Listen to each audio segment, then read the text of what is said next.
Bakit ang nangyari? Yung? Tutulak ng kanyang motor, oh. Anong nangyari dyan?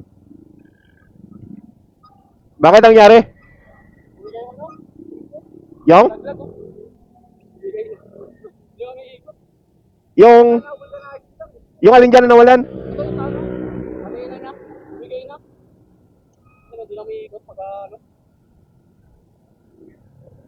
Ewan ko saan nang may bukas pa dyan. Saan ka pa? Pauwi ka pa? Saan banda? Sige, tulak natin. Maghanap tayo ng shop. Sige, sakyan mo. Kaya ba yan? Sakyan mo? Sige. Oo. Maghanap tayo ng bukas. Marami namang shop dyan na, madadaanan eh.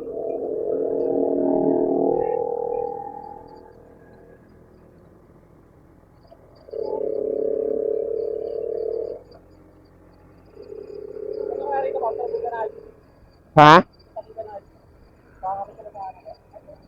Ay, dito. Sige nga, try mo nga dyan. Bukas ba yan? Ay, hindi. Sige, maghanap tayo.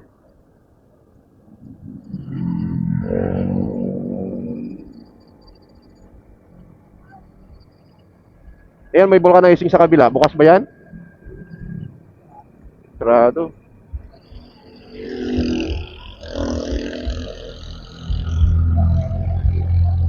Yan, pababa. Meron yan dyan eh. May bukas pa yan dyan na shop.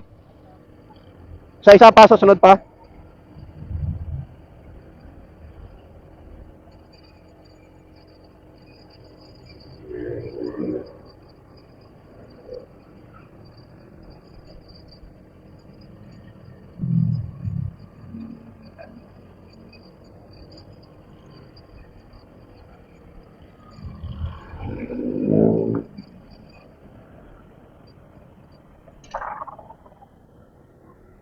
Kumalang?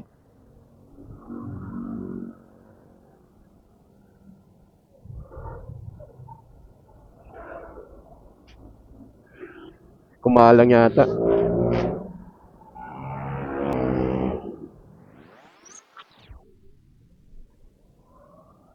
Kumalang?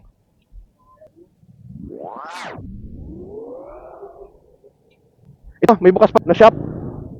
Diyan, may bukas pa oh. Saan? Ewan ko kung pwede yan dyan. Kaso parang welding man yan.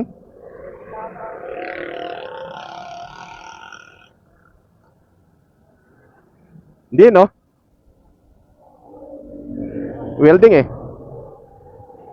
Sige, dandahanin lang natin. Dandahanin lang natin.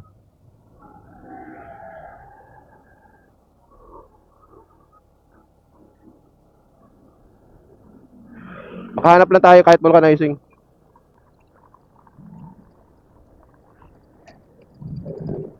Ayan, yan.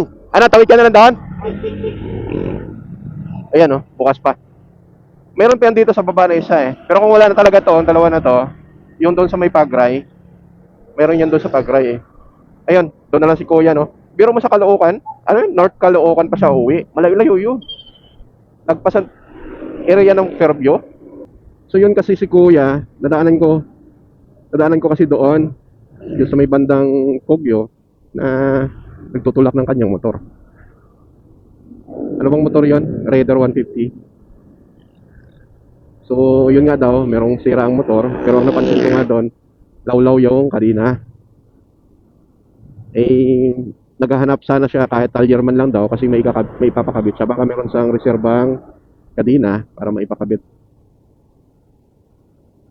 Ayun naman, marami naman kasing motor shop dyan na malapit. So, maswerte dahil meron pang isang shop, yung bukas. Kaya doon na lang natin siya iniwan. Ano? So, shoutout kay Kuya. Sana maayos ng kanyang motor at saka makauwi na sana ng safe sa kanila.